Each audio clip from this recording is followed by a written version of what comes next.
Бугарија не бара од Македонија промена на уставот, вели премиерот Заев и додава дека верува дека ќе се постигне решение со источниот сосед за историските прашања. Сепак премиерот останува на ставот дека е можно и да нема решение и земјава да не ги почне преговорите со Унијата во декември. А причина за лидерска средба со Мицкоски не гледа, бидејќи таа ќе одмогнела во процесот на евроинтеграција. Јас верувам дека тоа ќе се случи во декември, но ако не се случи, тогаш треба да се знае дека се бара од нашата страна нешто кое што ние никако ниту смееме да разговараме, ниту би сакале да прифатиме. Председателот на ВМРО ДПМН се огласи на Фејсбук. Христијан Мицкоски вели, доколку се прифати решение дека Гоце Делчев е етнички бугарин, кога тој ќе дошол на власт, ќе ја поништал таа одлука.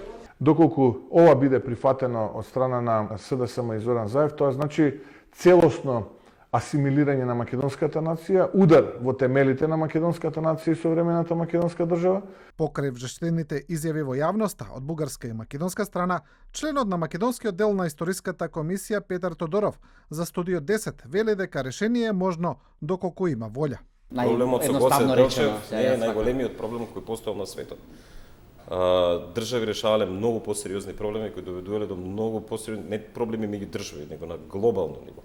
Така што јас не гледам дека ова е некој таков голем проблем да го рамниме со овие големи проблеми кои постоеле. Билатералниот спор со Бугарија ја спречува земјава да го финализира договорот за гранично управување со Европската Унија. Еврокомисарката за внатрешни работи Илва Јохансон за МИА потврди дека е во контакт со бугарската влада за да се најде решение за блокада на договорот за Фронтекс.